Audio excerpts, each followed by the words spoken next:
Good morning and welcome to our Pension Committee and Board held here at Grangemouth Community Education Unit on Tuesday today, the 18th of November.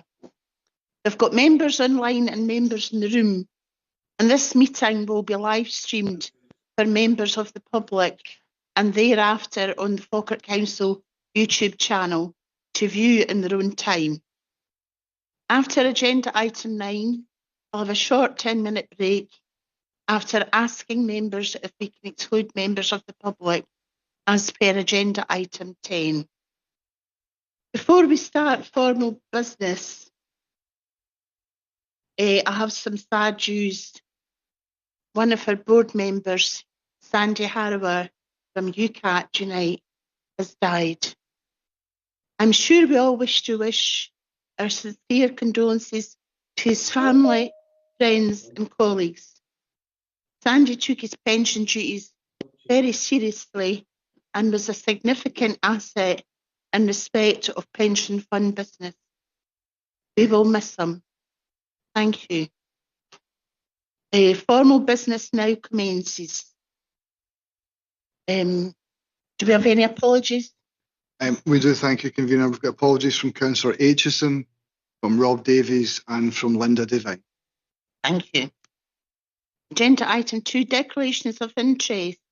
Members should declare any financial and non-financial interest they have in any item of business at the meeting, identifying the relevant agenda item and the nature of the interest.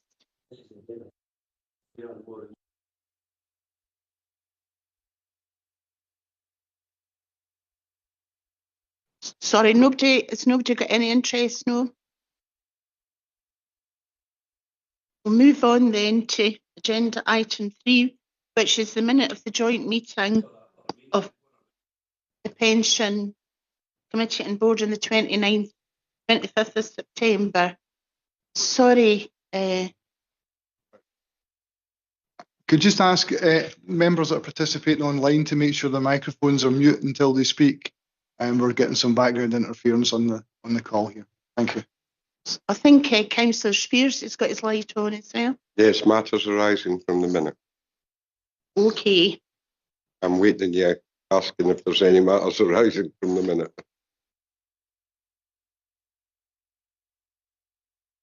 I think the minutes are there for approval, but I think Councillor Spears might have a question on the minute. Right. Page 11, PE 24 and PE 25. Is this section still under exclusion to the public? Or is this information now free and available for disclosure? Thanks, Councillor Spears. That's actually a helpful question. The reports that you received remain confidential, exempt information. This minute, however, is a public record, so the detail that's in this minute is public. So the decision that was agreed by the committee at the last meeting can be articulated to the public, to colleagues, to whoever. Reports can't be, but this minute can be. Okay, can I ask then if we can name the companies that we've decided to cease investing in? We haven't taken any decisions to cease investing at this stage. All we agreed was that there would be further work done that would come back to committee for a decision probably in June of next year.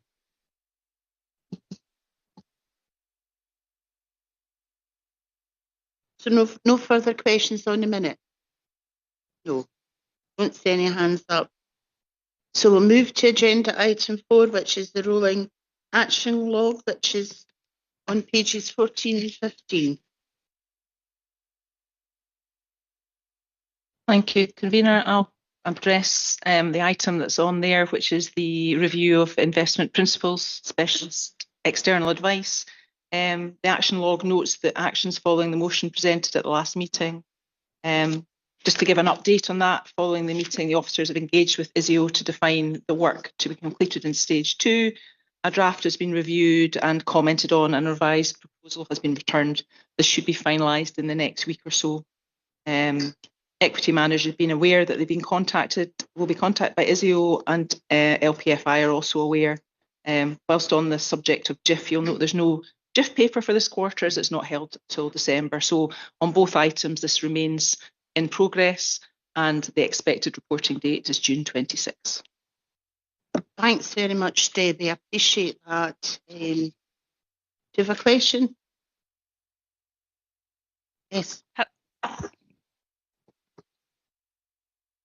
Sorry, can I ask that question? Was that addressed at me? I wasn't sure if it was myself online or somebody in the room.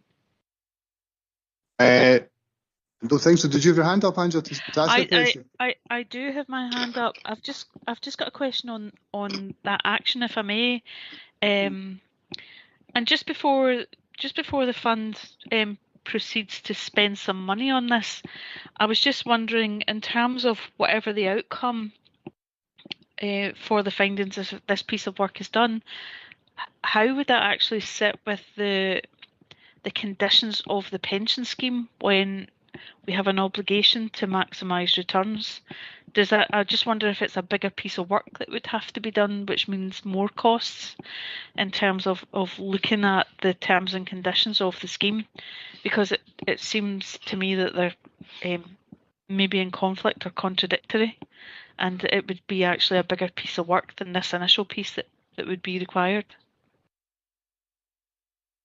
So it's just in case we go down the road of doing this piece of work, spending that money, and then actually, depending on the outcome, you would then have to look at the terms and conditions of the entire scheme, which for me, it's not just a Falkirk pension scheme. There are multiple employers in this scheme, and it could end up, in my simple brain, requiring a fuller consultation exercise. So that's my question. Thank you. Maybe just give an overview from an officer's point of view of where I think we sit. But obviously, the papers in terms of the responsibilities of the fund were held in private, and there was training provided for that before the September committee. So obviously, can't go into all of that advice at this point. So what I suppose what committee agreed was that with that knowledge of the advice that we were provided with at that time, they wanted to do a further piece of work to understand what the impact of any divestment or exclusionary policies would be. So at this stage, there's not been any decision on that. We need to go away and assess what the impact is and bring that back to committee. And it will be at that stage that committee would be asked to would take a decision. So there is still a significant piece of work to do. I think we flagged up in the motion that was agreed in September that there's a significant cost to this piece of work, this second stage of work. And that's what Debbie was referring to in terms of what we've started to commission. Okay, that's sorry. No, that's really helpful, and thanks for summarising it that way. But yeah, that's fine. So that's only one element. I think it would even be bigger than the costs that have been flagged up here. So thank you for clarifying that the decision hasn't been taken and that's still to come. Thank you. Thank you, Angela. No more questions in the rolling action log? No?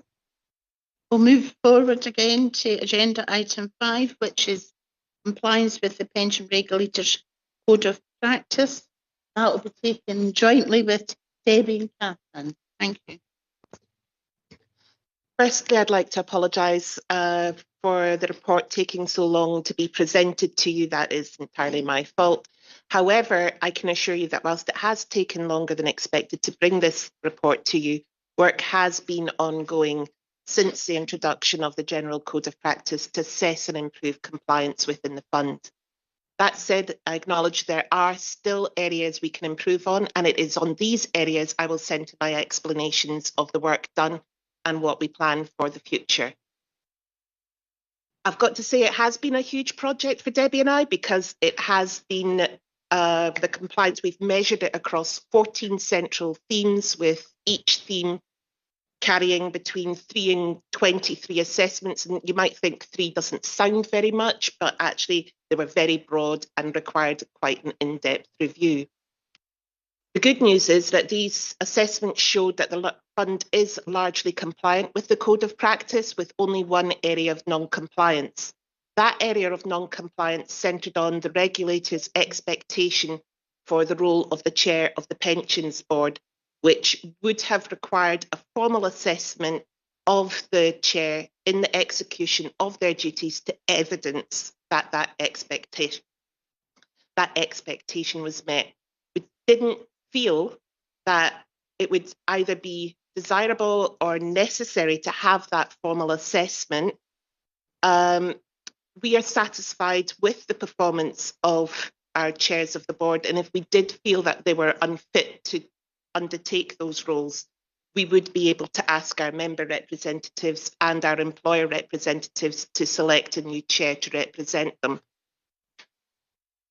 As we don't see a problem with the current status, we are not proposing putting any formal measures in place to evidence that the expectation of the regulator, that we do evidence that our chairs have the abilities. It's more even like the behaviours and things like that that are present, in the same way we wouldn't say we would want to do a formal assessment of any other member of the committee or board. So that is why we have not addressed that area of non-compliance. However, we did select 4 areas where we believed we could increase the compliance that was available, or that we're making. And these are listed under paragraph 4.3 of this report. It's 4 different areas, and the key changes behind these 4 areas centres around the introduction of workflow monitoring, which will result in improved reporting of the work that's undertaken by the pensions section, as well as the governance side of things, delivering improvements such as the recording of the decisions of the Pensions Board and the introduction of a conflicts of interest policy, which is currently being worked on. Our hope is that with these changes, as well as the completion of the implementation of the McLeod remedy, will happen throughout 2026, 2027, and will materially contribute towards our compliance. But as I said, we are largely compliant, and this is about becoming the best rather than we're not meeting the bar. We are meeting the bar. We just want to improve and become the best. Any question?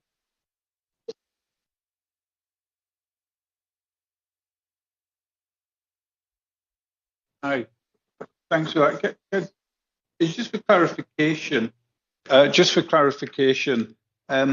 Yeah, I mean, you said the summary in the paper about largely fully compliant, one area partially compliant, but the Appendix 1, when you look at the compliance by chapter, so maybe it's language here, there's only 2 that are fully met, and the rest are partially met and 1 section non-compliant. So I'm struggling to link that with a statement that says you're largely fully compliant when the majority of chapters are showing partially compliant. So I don't know if there's a language thing here or I'm misunderstanding what the plan is in relation to the detail in Appendix 1. So it was just for clarification, please. So the green is actually where we're compliant. Amber is where we're partially compliant. And the one where you're not seeing anything is where we are actually partially compliant, and that's the governing body scheme governance. And that's because that's the one that has 3 areas. They are very broad, so we are not fully compliant across those broad areas, but we are partially compliant. The green is where we are fully compliant and we are meeting. So we are, to be transparent, we are fully compliant with all the regulatory requirements. It's the expectations and best practice where we generally have the areas of partial compliance. Sorry, I was just going to say, I think it is a terminology. It's Yeah, about, I'm because what we're confused. saying is we're fully compliant with the aspects in the code that relate to regulatory areas. But then there's other areas which are maybe areas. So if you go to paragraph 5.3, it talks about the fund is fully compliant with the code in the majority of regulatory areas. But I think the point we're making is there's still some areas of best practice which aren't necessarily regulatory areas, and we're not fully compliant with those. So I think it is a terminology. Okay, yeah. There's maybe a bit more nuanced and It is, and yes, whilst that technically is probably what the report says, it wasn't immediate. I don't know. It doesn't feel like it was immediately presenting that to the committee and board. So I can see, yeah, you've got the word regulatory requirements in 4.5, and then you're talking about just best practice. It probably is in there technically, but it doesn't feel like it was presented in a way that really, you know, I've had to dig to find that out. That's a point, I suppose. Thanks. Thank you for that contribution. Sorry. sorry, I was just maybe going to come in and say we did actually go a little bit back and forward when we were drafting this report. It is the first time we've brought this. So I think, you know, any feedback is helpful and we will make sure that we provide a clearer position. I think sometimes when we're sort of going back and forward with the draft, you've not got that objectivity because you've looked at it so many times. So yeah, we'll endeavour to make improvements for the next one. I have some further questions. I've got Tony Cleary. Yep, please, thank you. Can I take you back to 5.1, please? Catherine kind of clarified that situation about no formal assessment, and I totally understand it. But if you read 5.1, it doesn't do it. It just says we've got an issue, it's not compliant, and we're not going to do anything about it. It just says formal assessment. I don't think that clarifies the position quite the way Catherine explained it. I think it leaves it looking like, well, we're not compliant, but it doesn't matter. Sorry, I'm just looking for a bit of feedback on that. Thanks. Thank you. So I'll maybe let Catherine come in, but is your view that the report needed to be more explicit on that point going forward? I think so going forward. I think because what Catherine kind of explained, or I took it, was a formal assessment of a specific role really isn't fair because it might have to happen in other places. Nobody would particularly like that. But that just, to me, kind of says, well, we're not compliant and we're not going to do any kind of formal review. But it doesn't go on to explain the thought process behind that. And I think that's the bit that's missing, just for clarity.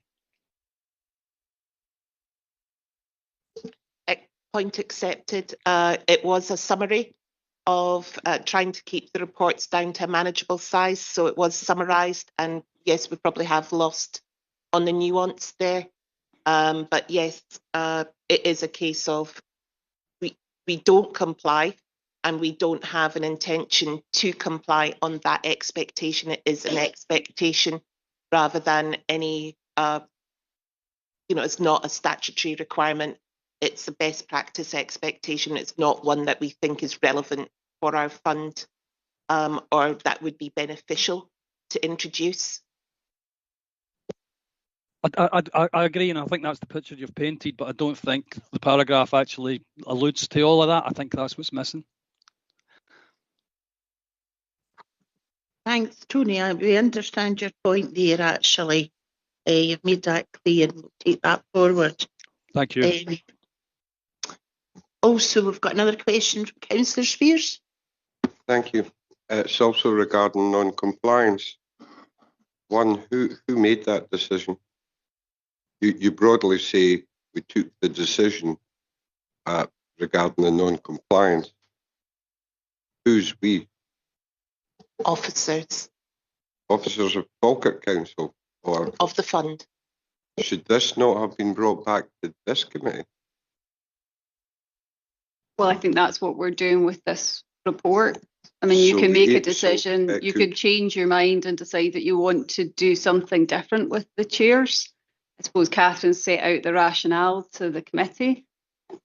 But the report's been called into question to the previous two questions. The officers have made a decision and now they want that non-compliance decision to be ratified by this committee. I think that's an interesting interpretation. I mean, I think what we're recognising is we've done a review. We have one area of non-compliance, which is that is surrounding the chair. Catherine set out our position on that.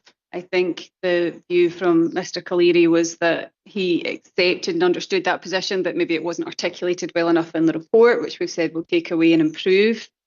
But that this is bringing this information to the committee. If you want to recommend something different, that's obviously your prerogative. But this is us setting out our view of the compliance. What I would recommend is a vote of confidence in the chair. And I think we should record that for the benefit of the decision taken this morning. The chair of the pension board. This is about the chair of the pension board. This isn't about the chair of the pensions committee. Chair of the pension board. Can I ask a procedural question? Is that within the gift of the committee? No, because I think the pension board appoint their own chair, so it's not a matter for this committee. It'd be I sorry, Catherine, we want to come in. I But say so to renew confidence by our members, and I mean people that we're working towards and to secure their pension. They want to have confidence. But as Catherine was saying earlier, if we as officers had any concerns about the capability or capacity of the chair of the pensions board, we would contact the members of the pensions board and ask them to do something about that. But at this point, we have no concerns, but I'll pass over to Catherine. So the makeup of the pension board is governed by the 2015 governance regulations, so it's covered in statute. The person who is, to my mind, the only person who could make a vote of confidence would be the head of service. In the regulations, it's referred to as the scheme manager. That scheme manager is going to be Amanda by delegation for the running of the pension scheme by council. The board members are the ones who select their chair, and it is Amanda who basically says, I am happy with this person being a board member. There is a clear process by which board members become board members. It's not just anybody off the street who can do it. They have skills. These are people who have professions. They are professionals. And we have a very good, talented board. And I think we're happy with our board, in fact.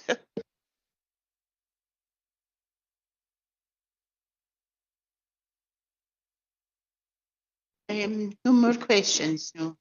I've got Councillor Hannah. Okay, thank you, convener. Sorry for dragging this one out, but I wanted to kind of take the next step beyond what Tony was raising there.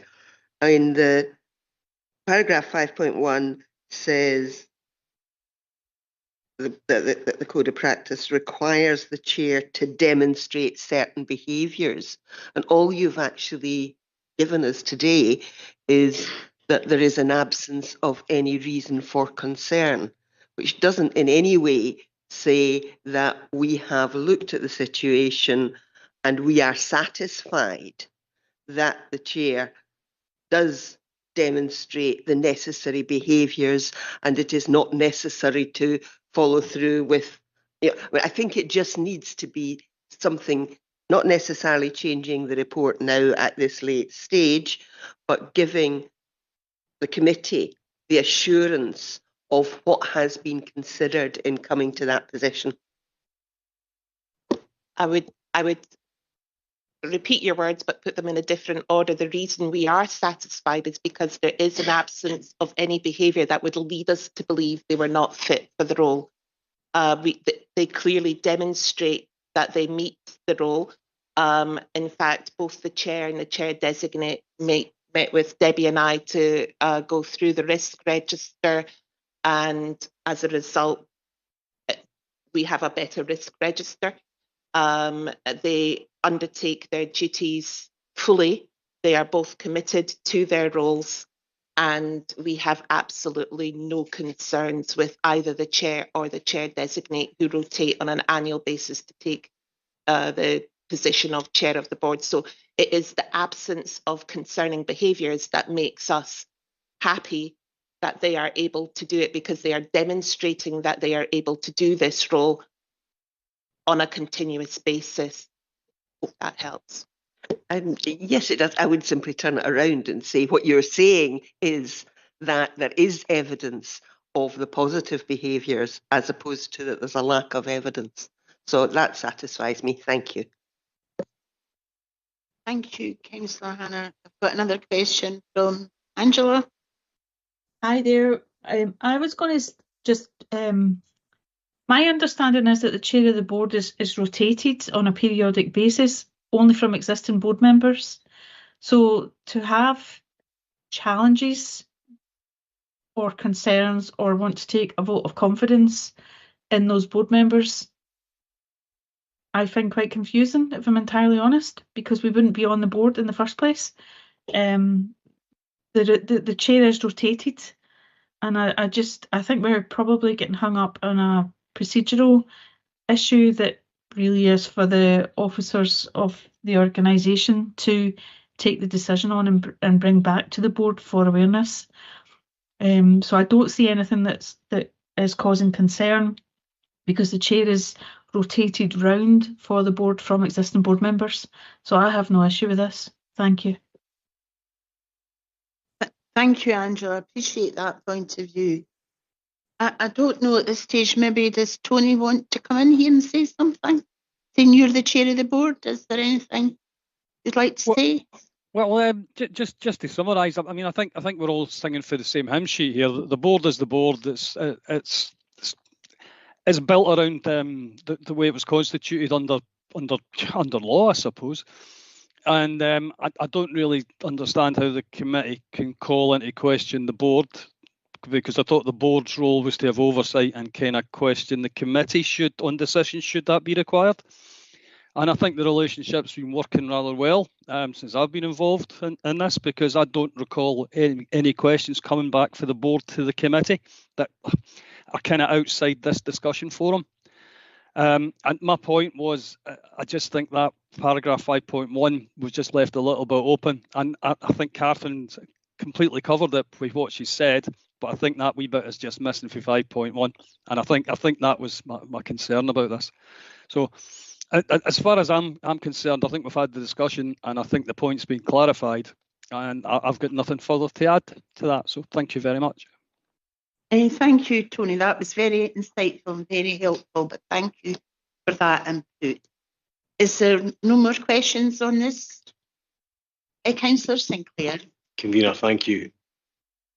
I'm looking at the pension regulators code of conduct, and the section on the website that's expectations of a chair. I'm looking through it, and I'm apprising myself of the contents.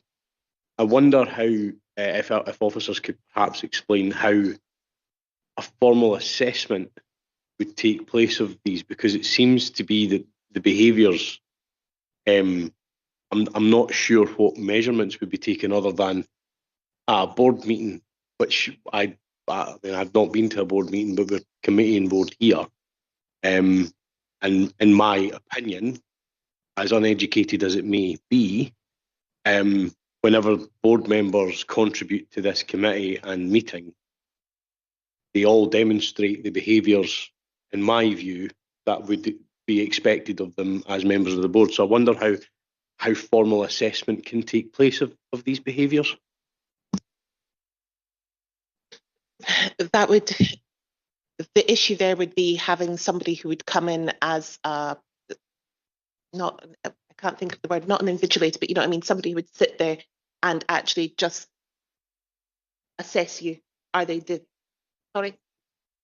independent? I'm being told somebody can come in and independently score you as to they're showing this, they're showing that, they're doing this, they're doing the next thing. It's a step I don't know that anybody would think is necessary. As you said, the board members demonstrate the behaviours that we would expect. None of them have given us any concern that we would say, right, we need to change our chair. There is a process in place, and I'm just really sorry that I didn't make that clear in the report now. So sorry for that. No, thanks for that. No further. Thank you, Councillor Sinclair. Thank you, Catherine. I see no further hands up, no further questions. The recommendation is the Pensions Committee and Board are invited to note the contents of the report. Do we agree? Agreed. Agreed. Thank you.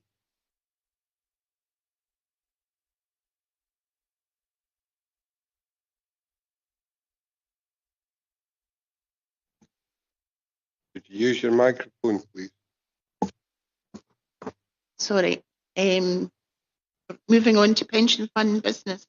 Catherine and Debbie will take this report. Thank you. Thank you, Convener. I'll start from the investment and accounting side of the business plan and hand over to Catherine for the administration and governance side.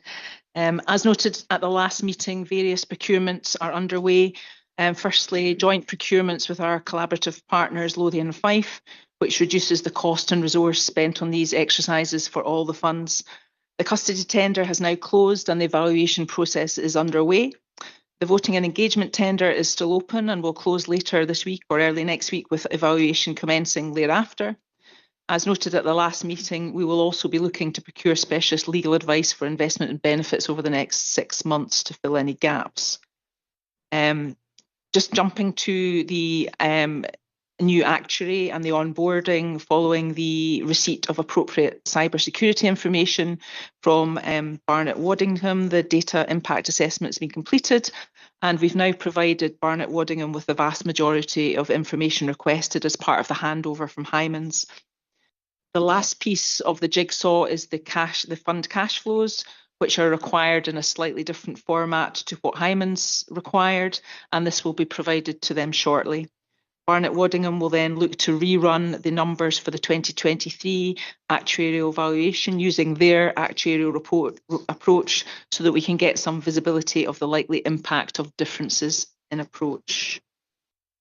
Finally, from my perspective, touching on training, following on from training last year, we're awaiting dates for further subject-specific investment training, which will be on fixed income, to be held jointly with Lothian and Fife. So I will now hand over to Catherine to continue the training theme and the other items from the administration and governance side.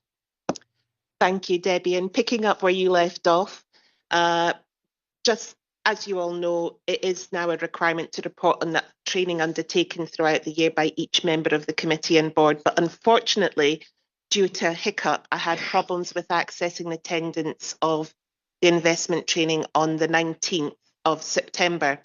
So I'm grateful to those of you who have advised of your attendance. And while I believe I now actually have a list that reflects the attendance, if you haven't confirmed your attendance with me, I would be grateful if you could. Additionally, if you do any extracurricular trainings, such as the Regulators Toolkit or Enlighten that Barnett Waddingham showed us, could you drop me an email to let me know and give me a brief outline of the training you undertook and how long you took to do it? I know I will get reports on the Enlighten training from Barnett Waddingham, but as I've not received one yet, I'm not sure at this stage if that will contain the amount of time you spent on the training or if it will just be a record that you have completed a module. I am aware that everyone should have received their logon details for Enlighten by now, And I am thankful to those of you who have confirmed that you've logged on and been able to access the training. Now moving on to the key projects the fund is currently working on. Progress on the MacLeod project remains slow, though since writing this report, I have personally been able to review the 104 death in service cases and can confirm that in none of those cases did the underpin bite. I've also been able to identify 38 pensioners where the underpin bites and 34 deferred members where the underpin bites. But we still have a significant number of manual calculations to undertake. That said, I don't expect the number of underpin cases to materially increase from what we still have to do. Moving on to the pensions dashboard, we did connect to the pensions dashboard on the 31st October, along with our AVC providers, and I do have all of the email confirmations and screenshots that I need to prove that. However, I will be reporting a breach to the regulator as we have a small number, and I do mean small. The report I plan to say says less than 100, but it's actually less than 20, but regulator deals in hundreds. And it's to do with the fact that we're supposed to use a consistent estimated retirement income date. And the problem I have there is some people have historically chosen an earlier date for their additional voluntary contributions than their main scheme benefits. And if I move that date on their additional voluntary contributions to the same date as their main scheme benefits, potentially I expose that member to financial loss when they come to retirement because they're in a with profits fund, which is, you have what's called a market value adjustment if you exit more than a certain number of years before your normal pension age. And these people have chosen a date that is earlier than their normal pension age. Now, the DWP are looking at that area of legislation because they are aware that there are issues. I'm not expecting any significant feedback, and I will keep that under review. If after the review the DWP say we have to align the dates, then I will have to inform the members that I need to move their dates, and potentially they may face a financial loss if they retire earlier than they were, or as early as they were planning to.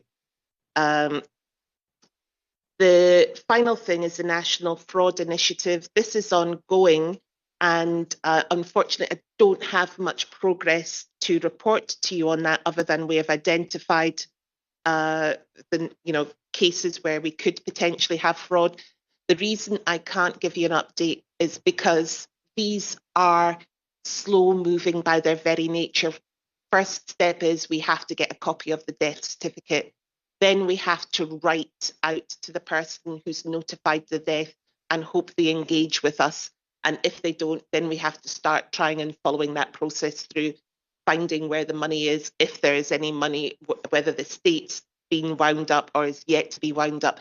There's a lot of steps to go through. So that is a slow moving piece, but we are working on it. And that's it from me. Thanks very much, Catherine. I'm going to open it up for questions. Sorry, what is your name again? Andy, sorry. Andy Whitty, yeah. Right, thank you, Andy. Thanks, convener.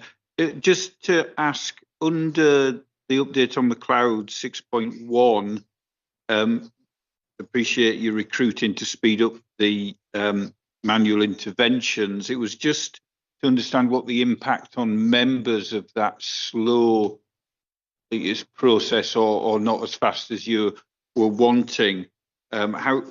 What impact on members does that have? Thanks. The honest answer is, I don't know. But in reality, I am expecting it not to be significant. The numbers are low. As I said, 38 pensioners, 34 deferred members. That's out of a total membership of 40,000. So that's to kind of give some perspective. So whilst I do have some cases still outstanding, as I said, I don't expect the number to materially increase. Some of the cases that are outstanding, actually the majority of them are active members.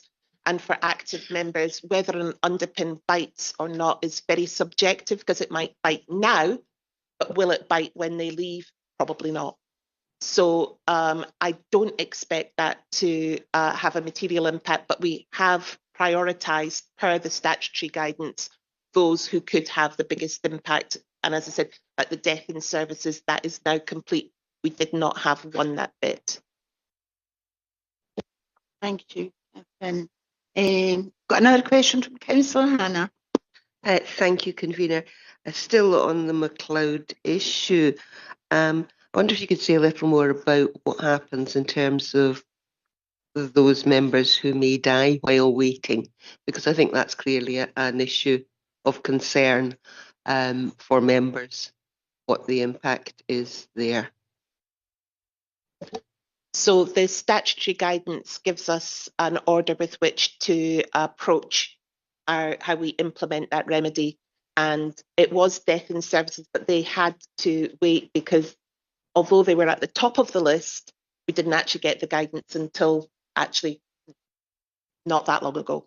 So we weren't able to actually address that group until recently. But pensioners is one where they're the most likely, as you said, to die waiting, and we have prioritised those members. And as I said, we have 38 of those. And presumably, if they have already died, their beneficiaries are given whatever the right is. Yes, we haven't yet had one where we've had to go as far as the beneficiaries. But yes, if we did come across one, so for example, we had a deferred member who we haven't yet been notified about, that we haven't yet got to, then yes, we would be making sure that the beneficiaries received whatever they were due to receive. Thank you. Thank you, Convener. Just on one separate question, which is the training available for members. As everybody, I think, knows, or at least everybody on the council knows, I like a good training and I will always attend anything that is available. But I wonder what are the plans for going forward about how much training there is likely to be, because I do think the matters on which we are deciding are important, and it is very important that we understand the basis of our decisions. So on the matter of training going forward, that's something that Debbie and I have been having a lot of correspondence with in conjunction with Amanda, because we are about to enter into evaluation year. So the training will ramp up. It's a balancing act between the responsible investment principles that Debbie's taking through and valuation. And on that, I'm going to actually hand over to Amanda to respond. I'll maybe start and then Debbie might want to come in. So obviously, as the report was saying, there's sort of, we've got our ongoing training, which is our bite-sized training, and then we've got the Enlighten modules that everyone, I think, should have had their user ID by now and be able to go on and have a look at those. But we had a series of joint trainings with Fife and Lothian, where we were looking at the different asset classes for our investments. So we had covered every asset class apart from fixed income. So we are working with Lothian. In fact, we discussed it yesterday to look at getting some dates in the diary for some shared training moving forward. And I think the first one is fixed income. But we are also, as Catherine says, aware that we're moving into evaluation period. So we're going to be bringing valuation forward, and we're going to be bringing a revised investment strategy forward. Those are big, complicated exercises and big, complicated reports. So we had a series of quite intensive training in advance of the previous one, and we would look to replicate that, going forward. Now, we are trying to kind of just work out how best we do that, because last time we had joint training with Lothian and Fife, we all had the same actuary, so the same approach was taken to our valuation. This time we will have a different actuary who takes a different approach, so it may well be that we have specific Falkirk training on that rather than joint training. But it looks like it will be an amalgam of some sort of joint training and some specific Falkirk training. But I think we're still just sort of working through what that will look like for 2026 particularly. It's really, the timing of it's quite important, because we need to, it's got to be fresh in your memory before the report comes. So there's no point in us sort of undertaking some of that now. And then when the report comes, it's been a year since you looked at it. So yeah, we just need to schedule that out. Thank you, convener. Thank you, Councillor Hannah. I've got Councillor Spears. Do you have a question? Thank you. Are we doing any work to try and level up the poor pensions for our lowly paid workers? Some with extremely long service and retire with a pitiful pension for this council. Thanks, Councillor Spears. As we've discussed on numerous occasions, the rules and how the pension is calculated is not within the gift of this pension fund. It's national rules that we apply. We don't have any opportunity to change those rules. But surely we're a big enough organisation to make sure some of our long-term workers retire with a pension that's decent enough to live on. I think what you would be suggesting would mean that we would be breaking the law if we took that route. So no, we will apply the regulations as we are told to in legislation. And I can only say the law is nice. Thank you, Councillor Spears. I don't see any more lights on online. So I'm going to move to the recommendation. Committee and board are asked to note the work undertaken and developments arising since the last report to the committee and board. 2.2, committee and board are asked to note the proposed plan for the outstanding work in the fund's business plan for the remainder of 25-26. Do we all agree? Agreed. Thank you. I'm going to move on to agenda item 7 now, which is general governance matters, and Catherine will take this report. Thank you, convener. So the first matter actually Debbie touched on under the rolling actions, so I'll not cover that. The next one, so you're aware, we've just been talking about the actuarial valuation, and after each valuation, the last one was 2023, the Government Actuaries Department, and I will call them GAD for ease, just because it's easier for me to say that, they conduct a review of all the valuations done across the Scottish funds, and that's to ensure that we've met the required legal standard.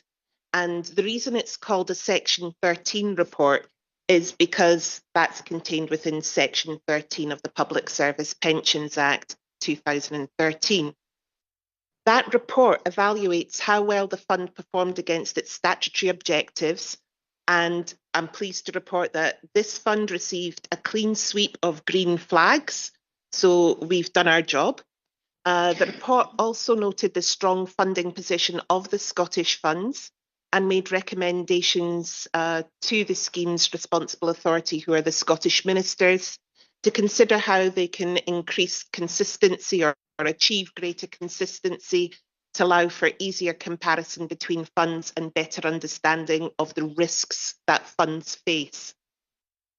So, I would say it's unusual for the Section 13 report to be completed before we actually go into the next valuation, which is 2026.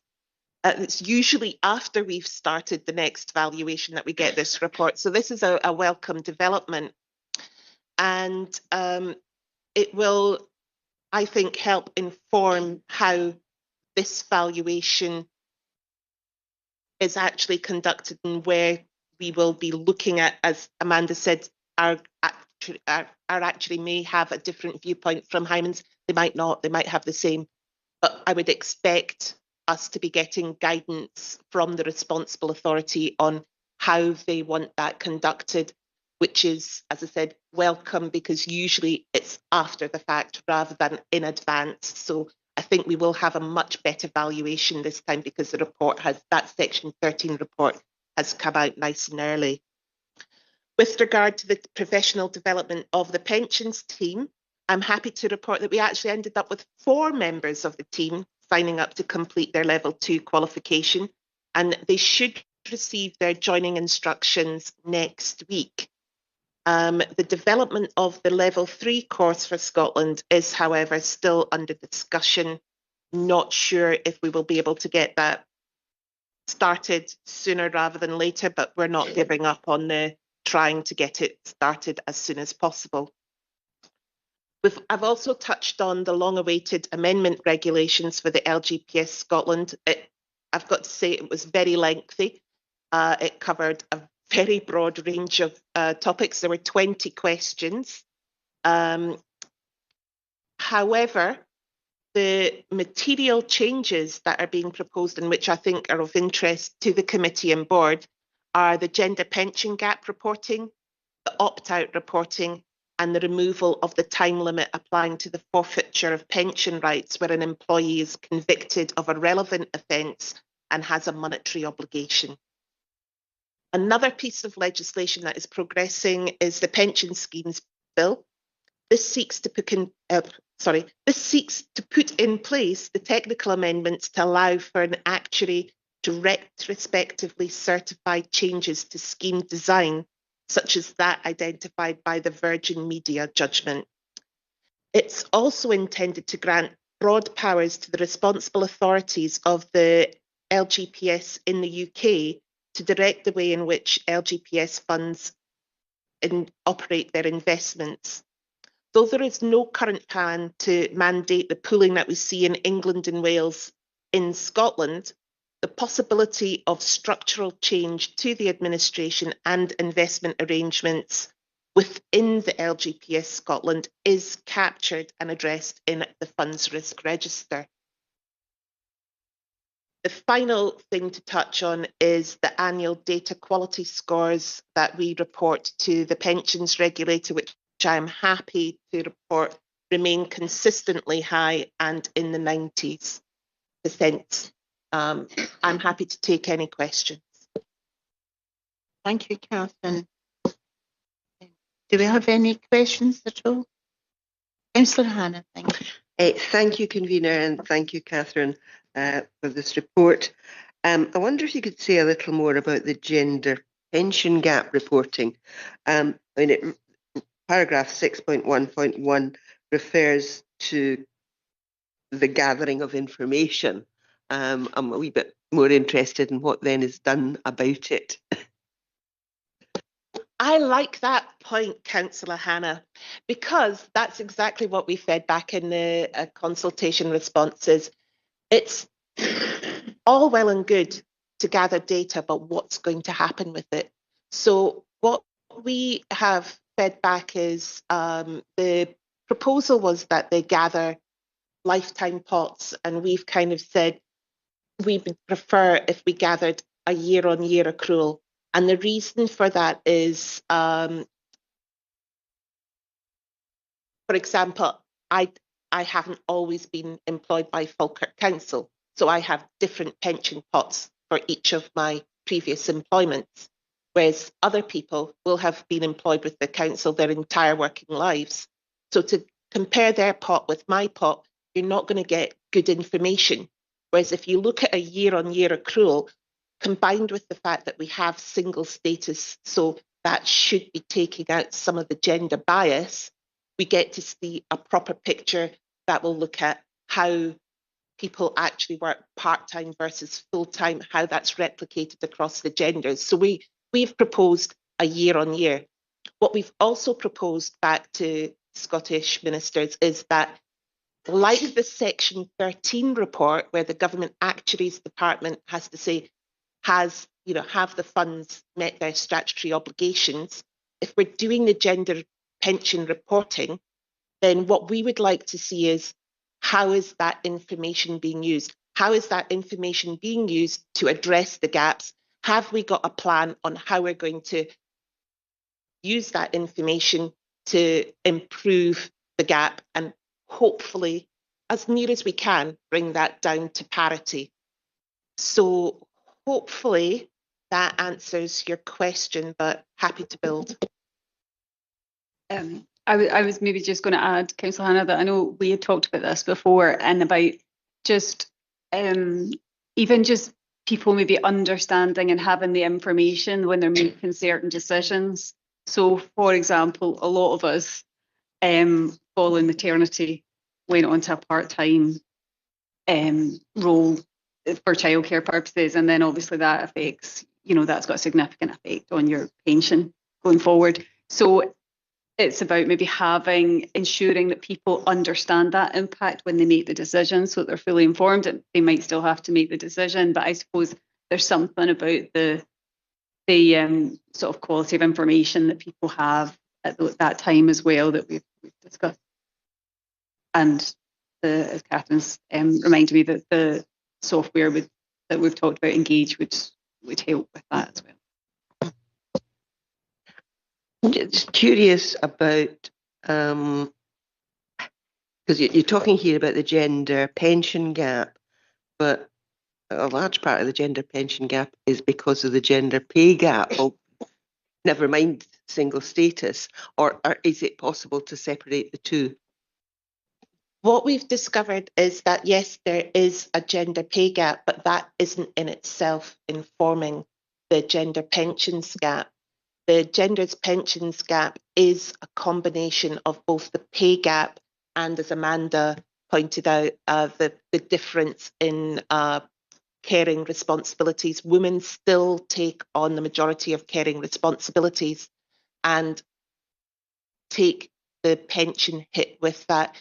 So when we're actually looking at the gender pensions gap, what you see is up to the late 20s, very early 30s, there's pretty much no gap. And then it does this. And that's the women, that's the men.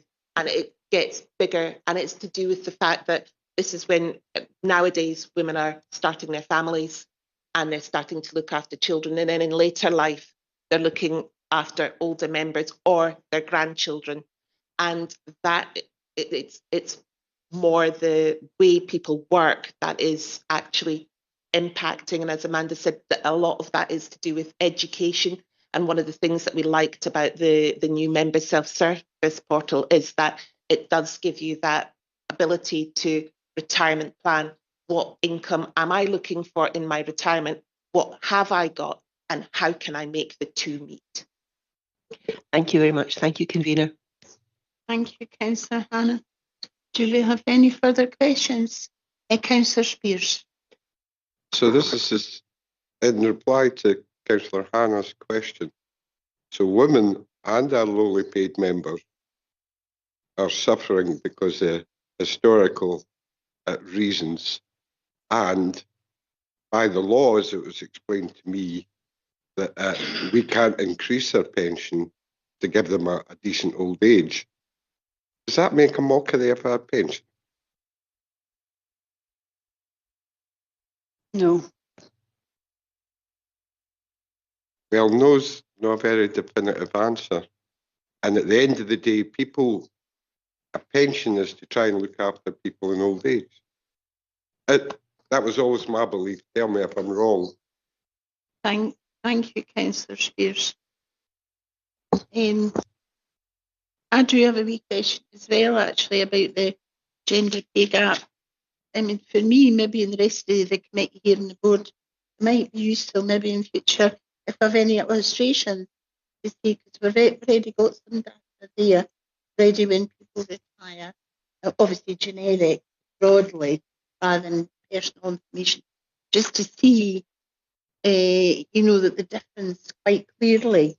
Sometimes an illustration does help. Like, for example, women at 60, they have 2/3 of the full pension. That sort of thing. Maybe the age groups as well.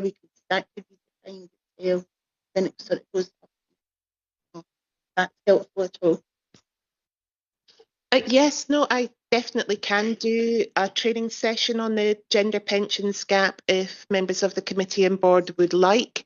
I did actually present to LGPS Scotland at conference last year on the gender pensions gap, so I do have some information available to me, and I can compare us across the other public service pension schemes, just to say we are not out of step, and the gap is at 46% in the RGPS.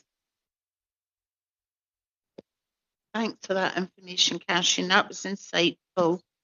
Look forward to that moving forward. Don't see any other hands up. The recommendation is the Pensions Committee and Board invited to note the contents of this report, update on review of responsible investment principles. Do we agree that? Agreed. That's lovely.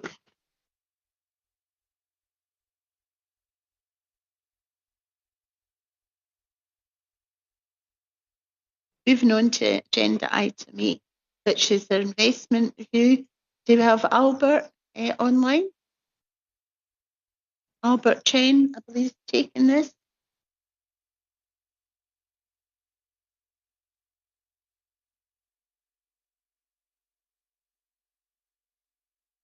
Albert.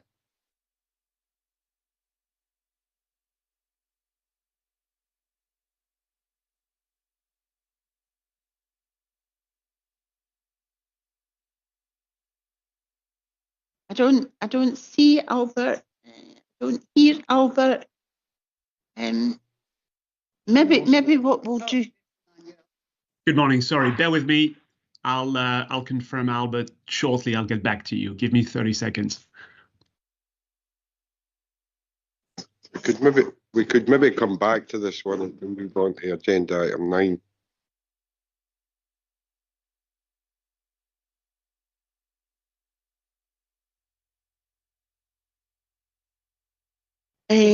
So Ian moved it.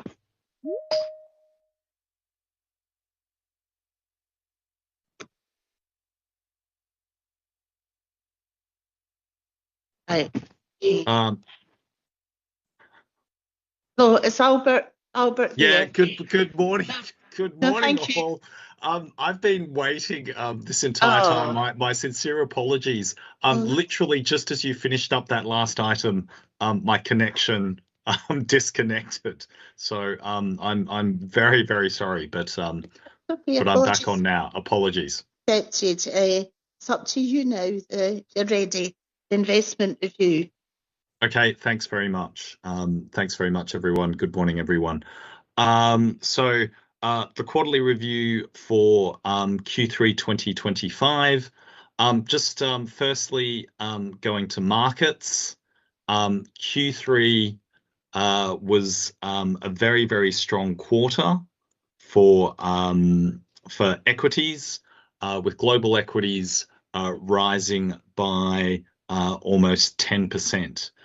This was due largely to strong returns from tech stocks, as well as a very strong quarter for material stocks, with gold rising to all-time highs on the back of macroeconomic uncertainty. The equity markets were driven particularly by strong returns from AI-related stocks.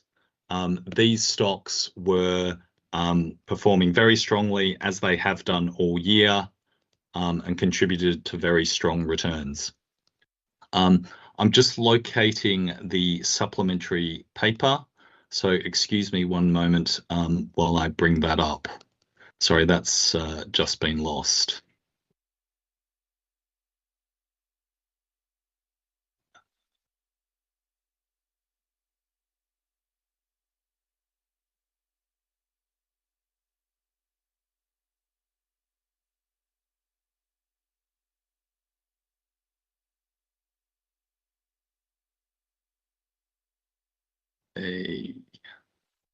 Apologies all. Just moving to paragraph 4.4, we have the table below which shows the evolution of the funds policy groups over the 12 months to 30th September 2025. Over the most recent quarter, the main change was that cash had been reinvested back into the credit policy group. And in the table, you can see at the very right-hand side, the position as at end of September relative to the strategy. Equities are modestly overweight by 1.4%. And there is also a cash overweight relative to target, just under 3%. The major underweight position is towards credit at -3% and modest underweights to real assets and also to sovereign bonds. In terms of activity during the quarter, we note that in paragraph 4.3, within sovereign bonds, the position in US Treasury inflation-protected securities, so these are the equivalent of US index-linked gilts, were fully sold and the proceeds invested into UK gilts. And as I mentioned earlier, within credit, a new investment grade mandate was funded from cash. In section 5, we note the returns of the fund's investments. The total fund returned just shy of 3% over the quarter, which is a credible return in absolute terms, but behind the benchmark return of 5.6%. Within the fund's assets, equities and real assets were the main drivers of relative underperformance, with the lower risk equity mandates contributing to the fund's equities returning 5.2% against the equity benchmark return of 8.6%.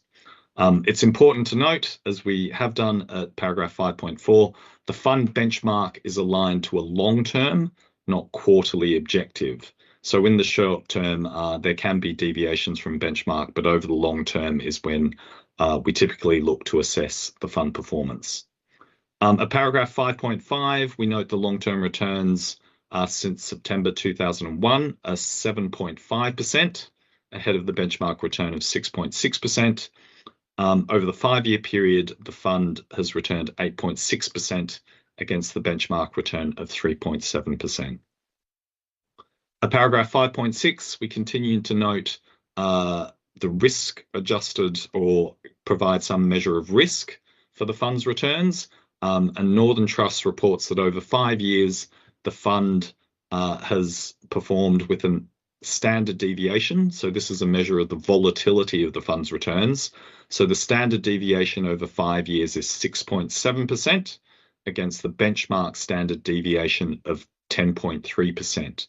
The fund has therefore delivered higher returns against the benchmark, 8.6 versus 3.7, with a lower level of risk. This contributes to the fund achieving a 5-year Sharpe ratio of 0.91 against the benchmark Sharpe ratio of 0.12.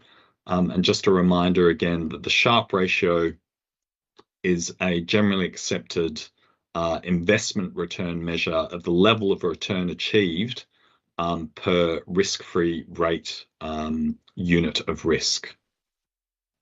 So the above data shows strong absolute, relative and risk-adjusted returns. At paragraph 5.10, we note that since the last valuation at March 23, the fund's assets have risen in value from 3.2 billion to 3.7 billion. And over that period, interest rates have risen since then.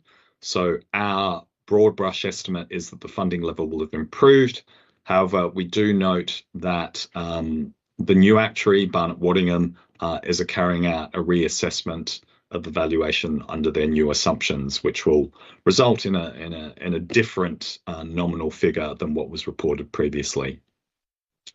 Finally, it's just important to note at 5.11 that the fund's returns reported a gross of fees, and the most recent assessment that we have is to the end of March 2024, where CEM assessed Falkirk's investment costs to be just shy of 0.5% for the year.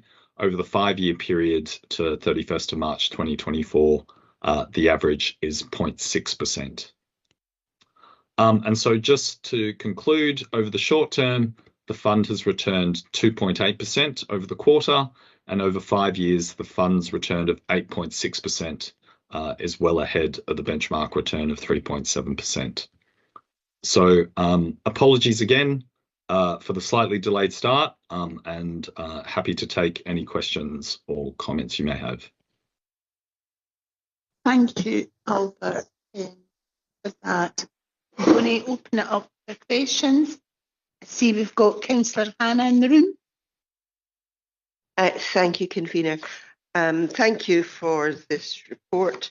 And I just wanted to ask about paragraph 4.4 in the table there. I wonder if you could just clarify how far the underweight findings there are a matter which requires attention, or are we talking about that being within an acceptable range of variation?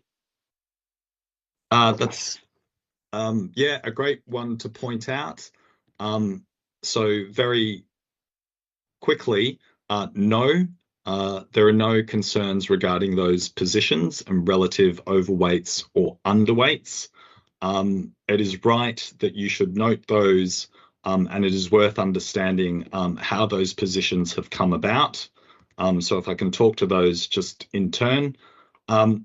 These overweight and underweight positions will move just by way of market movements. So in a period when equities have performed particularly strongly, you might expect the equities to become overweight if they have performed more strongly relative to the other asset classes. And so that is really the main driver of the equity overweight. We monitor this position on a monthly basis. So ourselves at Lothian LPFI are having conversations with Falkirk fund officers on a monthly basis, and we do look at this regularly to consider that position. And then we also consider that position more formally at our quarterly GIF meetings, which I think Amanda will be talking to later in the meeting. The other point to note around the underweight is the most material underweight there is relative to credit. So that is the largest underweight, and that is a deliberate position in terms of wanting to maintain that underweight, because credit, in terms of the price that you pay versus the return that you might expect to gain from it, is currently very, very expensive. So at this particular point in time, we think that credit is particularly unattractive, particularly when you look at in cash for pretty much zero risk, relative zero risk. You have effectively been paid sort of just shy of 5% for holding cash over the past year. So the spreads that you currently earn on credit are not particularly attractive. And so that is the reason for the underweight there. Thank you. Thank you, convener. Oh, sorry. Sorry, I was just going to add to that slightly. So just in the paper on table 1, it shows you the policy group allocation per the strategy. It also shows you the permitted ranges that we are sort of allowed to work within. And so members of the committee approve those as part of the strategy, and then that's the boundaries within which we would operate. But as Albert says, the sort of asset allocation group will regularly look at that strategy that's set. So for example, equities at 55%, and we'll make recommendations about whether we should be overweight or underweight based on what the market's doing at that point in time. And that is the discussions that we have at the GIF. So if we were out with those permitted ranges, I think that would certainly be an issue that the committee would want a clear explanation on and a clear discussion on. But there is a range that we're allowed to operate with. Thank you. Thank you, convener. Thank you, Amanda. We've got other questions here from Councillor Spears. Thank you. So on page 6, the investment management monitoring. Do you feel with the decisions taken at our last meeting regarding investments, this could be harmful to the pension fund? Can I ask which decisions you're specifically referring to, Councillor Spears? To invest in defence and armaments companies. As the government has decided to spend 6% of GDP on rearming the United Kingdom, I would imagine this would be a good investment. So the decision of this committee not to participate in these companies, do you think this is disadvantage our pensions? Could I maybe just come in there? I don't think that's necessarily a question for Albert. And just to clarify, as we said before, the committee hasn't taken that decision. The committee's asked for more information to permit a decision in future, which may or may not go that way. So Well, LPFI are part of those I discussions. would All the imagine fund we need to managers are. consult with our Lothian and GIF advisors and All- auditors. All of our fund managers will be consulted as part of the exercise that committee agreed to in September. And we have raised the issue at the GIF. So there is an awareness of the decision, but no decision has been taken at this point. Well, sorry, there has been a decision taken by this body here that we sit on at our last meeting. For further. Okay, thank you. If I can just make a very general comment, sort of to answer your question in a more general sense.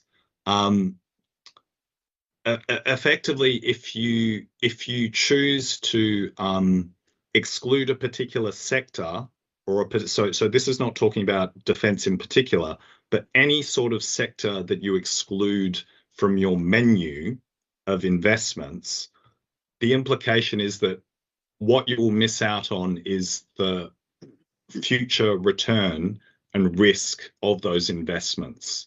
So ahead of time, you don't know what the returns of that sector or what that risk profile of those investments will be. So you cannot definitively say that it will be better or worse. What you can say is that you will miss out on the diversification benefit of that particular sector. So however that sector performs relative, or those investments perform relative to what else you might have invested in, you just won't be exposed to that. But you can't really definitively say whether it will be positive or negative for the fund. Thank you, Albert. We are aware we're in the risk business. And thank you, Councillor Spears. And if I could just add, we passed this, we moved on, it was on the rolling action log, and we agreed that to go on to the next agenda item.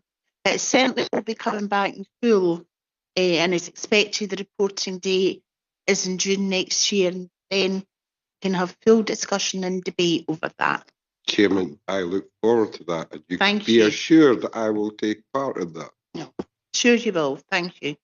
We have Mr. Wilson would like to ask a question. Thanks, Albert. See, on item number 3.2, it's very topical this morning with obviously the mention on the news about the stock market varying because there's a presumption of the AI tech bubble burst being imminent. And I'm just a wee bit worried, well, quite a wee bit worried, probably a bit of an under-exaggeration. I'm actually think that most markets and most investors are predicting that there is likely to be a burst and it's going to affect all stocks. And if it doesn't burst, there's obviously the other side of the coin where we're potentially going to see the rise of AI causing a huge impact on society by taking away, obviously, the majority of jobs, because AI is going to be replacing people's ability to actually earn an income. And there's going to be a huge shift in the balance of power going into these technical companies, which are going to hold basically the control of the economies. And I'm just wondering, obviously, I understand that you haven't got the crystal ball and you don't have an answer for it, but I do wonder if we should be taking more awareness that this is potentially happening now, and how do we manage this risk, which is pretty much on us. Thank you. Yeah. So you're right. It's an absolutely topical question, and one that certainly plenty of fund managers are looking at this point in time, and certainly investors are thinking about. So, and we are certainly thinking about it as well. I think the first thing to say is that we have been aware for some time that there has been this enthusiasm for the sector, and that is something that has arguably been the case for maybe the past 2 to 3 years. So if you think back to maybe the beginning of, I think it might have been 23, February 23, I think, was when ChatGPT was first launched. And that really sort of, I think, set things in motion where there was this big rush for everybody, anybody and everybody to come out with their version of AI. So over that time, you've seen various different narratives play out in terms of who's going to be harmed, what sectors are going to do well, what sectors aren't, and that is very much a moving feast in terms of I think people still aren't certain how what the end result is going to look like. And so balanced against all the enthusiasm for what AI is going to do, you still sort of have parts of the investment community and certainly plenty of commentary saying, well, actually, there was a lot of enthusiasm for it. And actually what you're seeing is that there are still a few flaws in terms of, you hear these things about, these AI chatbots hallucinating and essentially coming up with ideas and stating them with 100% confidence because it's set out on the screen. But then when you dig further, actually, it turns out things are not true, and they've basically taken a post off Reddit or somewhere and assumed that that is fact. So I think what I would say is, yes, there is certainly a lot of enthusiasm for the sector. We are aware of that, and we are thinking about that when we think about how the fund's equities are positioned.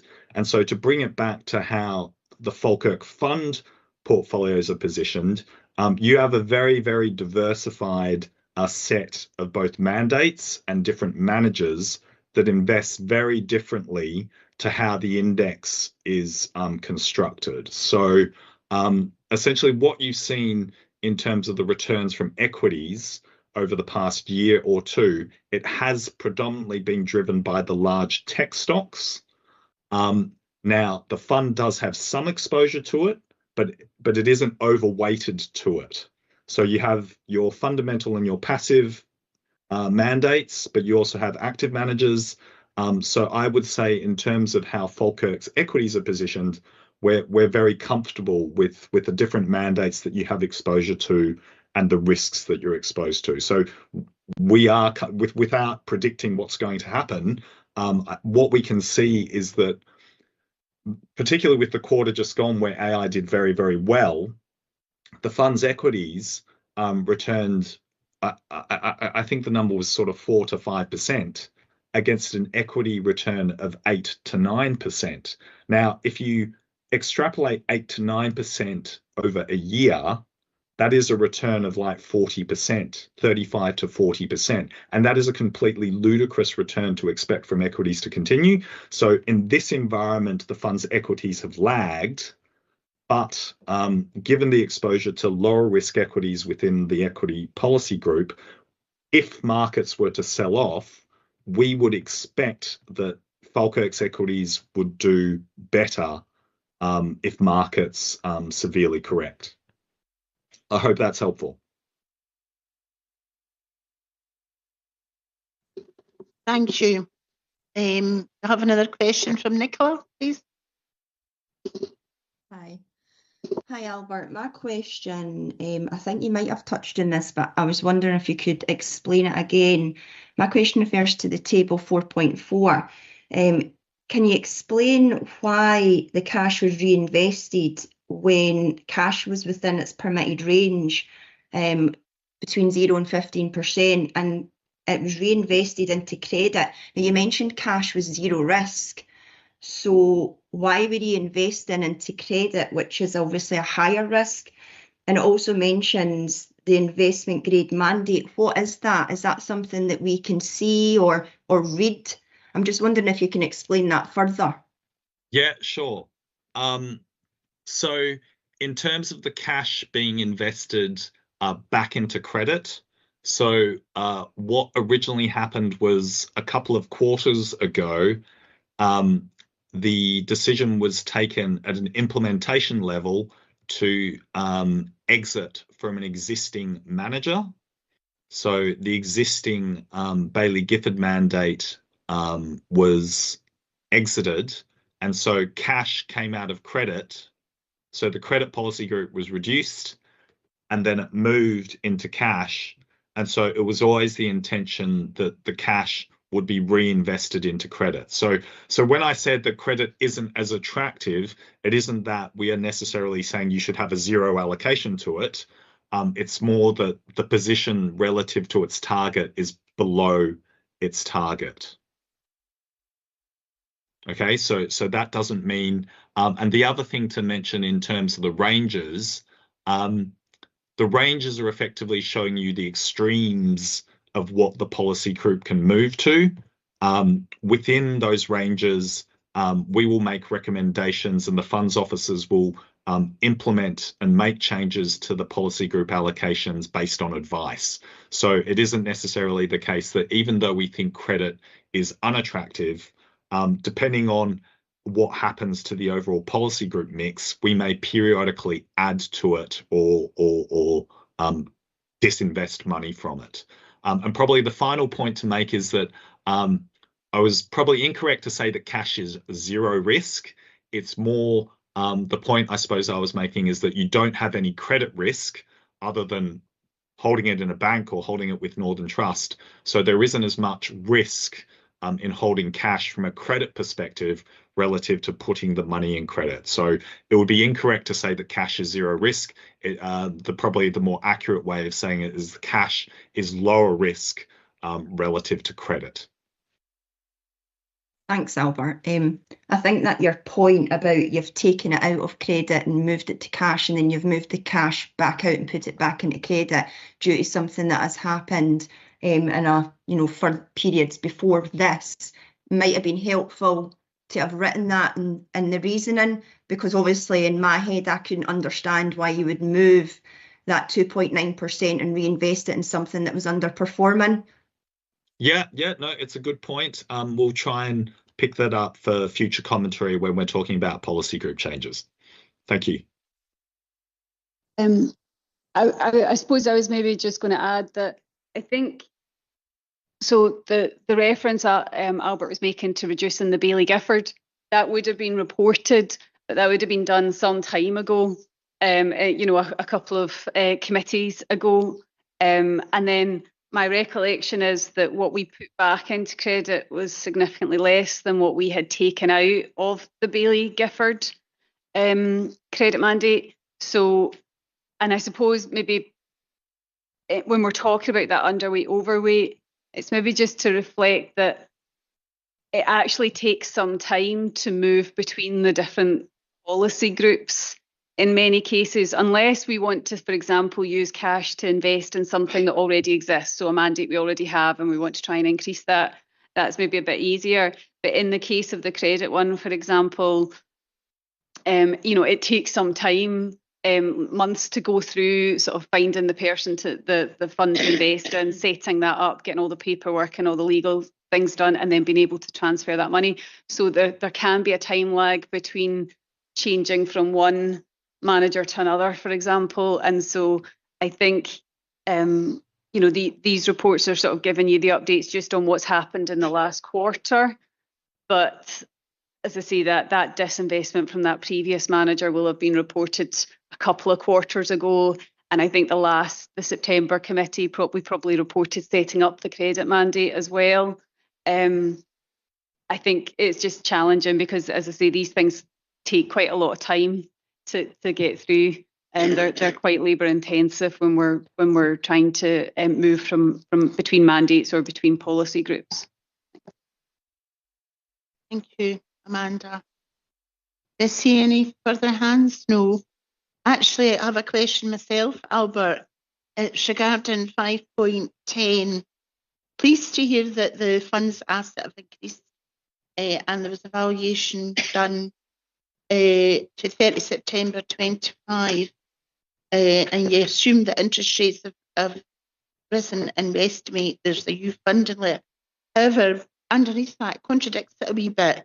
We've appointed, well, in my eyes anyway, or you actually, who will calculate valuation estimates from this point. I take it the point will be from the 31st of September 25, and then you go on to say, as a result of different models and assumptions being used, the funding valuation may differ from the current estimates, any change will be explained to us. But my question within that is, to calculate something as big as that, then to say a result of different models and assumptions being used. I wonder if you could explain that to me, because when you calculate something, it's a certain way, and then in a way, you're saying that it's different models and assumptions. So if that could be clarified, that would be helpful. Albert, do you want me to take? Or you carry on. I can have a first go, Debbie, and then if you want to follow up for where I've left massive gaping holes in my explanation. So with an actuarial valuation, what the actuary is doing is they are looking at all of the member data. So these are for all the pensioners, for all the people that have left the employers, and what ultimate pension is applied to them, as well as looking at all the existing employees and looking at what they are likely to expect to accrue over time. So there's a lot of data involved. And then once they have all that data, what they will do is they will assume a future level of inflation. They will assume, so I'm going to just talk to some of the key assumptions. A future level of inflation, because the pension uplift will increase by that, and inflation will also impact what the future salaries will be paid. So there'll be assumptions around salary, assumptions around inflation, etc. And then separate to that, they will also need to work out if you are paying, say, for instance, £100 million in 10 years' time, how much money do you need to hold today to pay that 100 million in 10 years' time? And in order to work out what that number is, as in what they need to hold today, they have to make an assumption over what the interest rate will be over the next 10 years. And then they also have to make an assumption of what they think the asset return will be for the fund's assets over those 10 years. So I say 10 years, they'll need to do that for every year. So every year along the way for the next 100 years or however long the pensions are being paid out, they will need to make those assumptions. Now, when you have different actuaries will come to different conclusions in terms of what assumption they use for inflation, for salary increases, for what the assets will do, and what the interest rate is. So those are probably 4 of the key assumptions that go into the actuarial valuation. And because those assumptions will be different between different actuarial firms, the actual number that you come to today, or say, for example, 31st of March 2023, will likely be different between the number that Hyman's originally gave to you versus the new number that they come up with. So what does that mean for the fund? What it means, well, I'll tell you what it doesn't mean. It doesn't mean there's any change in what the actual pension payments will be. So whatever the payments are that the fund has to make, those will still be the case irrespective of who the actuary is. So all that's really changing is an assessment of what the position is today, or what the position is today as at 31st of March 2023. So, and if you have a better position, then that might say, okay, you can take less investment risk, or you could pay less contributions. And if they say the position is slightly, the funding level is slightly lower, then that might have implications for how much investment risk or what you might need to do in terms of contributions. Or it might not have any difference, because it may be the case that despite all those changes in assumptions, what you might have done anyway under the old actuary might not be any different. All that's really changed is you're just looking at a slightly different number. So if the number, just by way of example, if the number in end of March 2023 was 145%, and the new number, just by way of example, I don't know what it'll be, if the new number is 130%, that may not make any difference to what your investment returns need to be or what your contributions need to be. All it means is they've just used different numbers that mean your position was 145%, but now it's 130%. Does that make any difference to where you end up? We won't know that until we actually see what the results are from the actuary. But I'm sorry that was such an extended explanation, but I think you sort of need to understand that the different assumptions that go into it and what the ultimate impact is in terms of the end number that you have. Okay, so I hope that's helpful. And Debbie, happy to pass on to you to explain everything that I've left out. No, I think you've done a very comprehensive job, Albert, of that, and I think it's just a case of the fact that there's a bit of an uncertainty because we are changing actuary and the methodology is changing. So as you know, there's always a warning that comes with these funding levels to say this is a moment in time. So I think the view of what Albert's saying in 5.10 is we're still with the same actuary, our assets have gone up and the interest rates have gone up. You'd probably expect under that old Hyman's rate for that funding level to go up. We just don't know under the Barnett-Waddingham approach with all the different assumptions that Albert's outlined, whether that will be the same. But they are going to rerun the 2023 evaluation to give us at a high level, to give us an idea of where they would have put us compared to Hyman's, and then we will get them to do some training explanation as to how their approach works and what the differences are, to try and explain that before we start. As Albert says, they need to look at all the membership data, which will happen when after the 31st of March 2026 happens, start a few months later once all that information's there. Thank you, Debbie and Albert. And as you see in the report, any change will be explained to the committee in future reports regarding the next. And I look forward to that. Do we have any more questions? No? I'll move on to recommendations. The committee and board are asked to note recent investment market developments, the fund's strategic allocation and current positioning, the fund's performance for the period ending 30th September 2025. Do we all agree? Agreed. All agreed. Right, thank you. So we're moving on.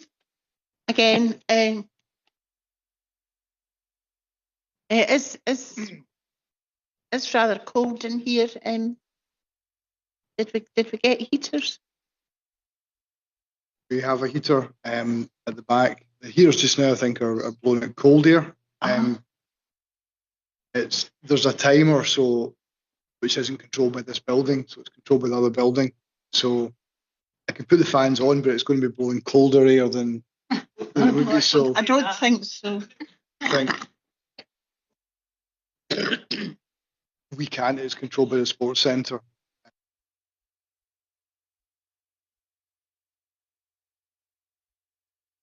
You'd think something we'll look at as we move into our new.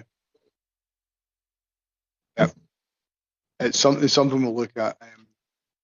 On the upside, I know we're almost at the end of the agenda, so with a fair wind, perhaps. Apologies we'll be able to get online. through it. I work well.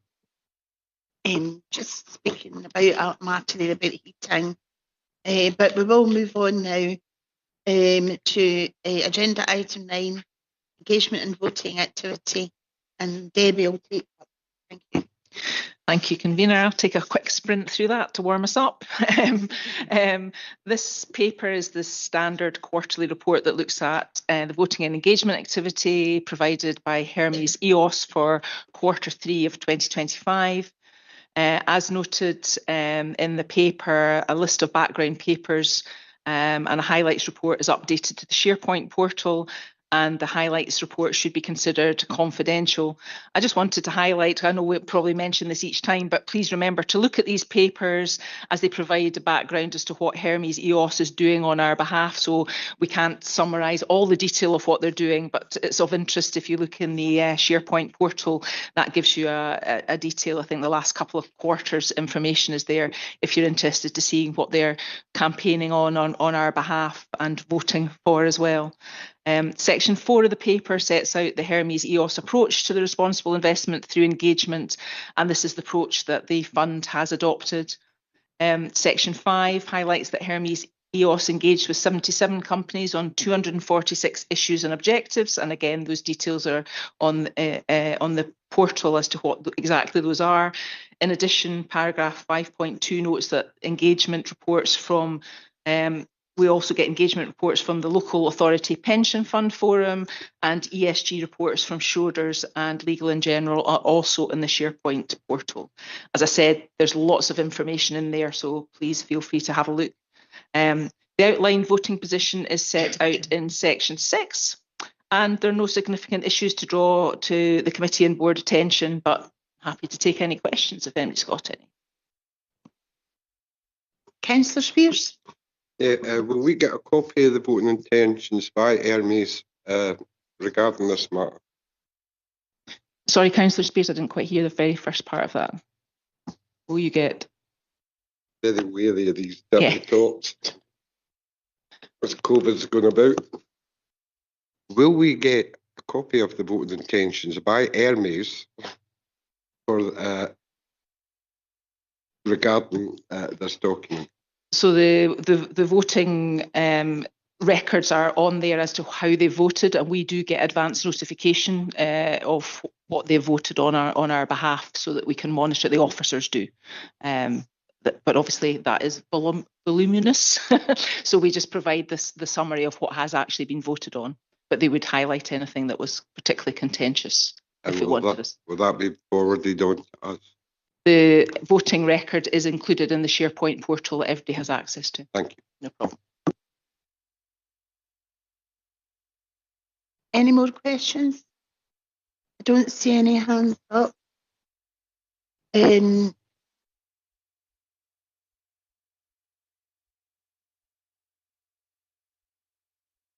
So I'm just going to recommendation now.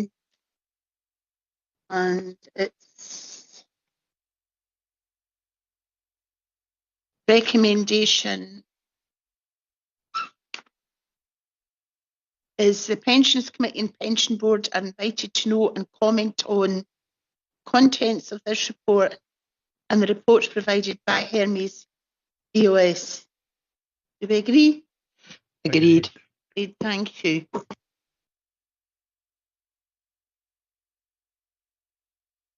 Agenda item 10, can I ask your permission for exclusion of the public? Do we agree this? The next two agenda items. Convener, you said there was to be a recess after 9. I'm about to say that, and we're going to have a 10-minute short break. And we'll come back at 12 o'clock on the dot, okay? Appreciate that. Thank you.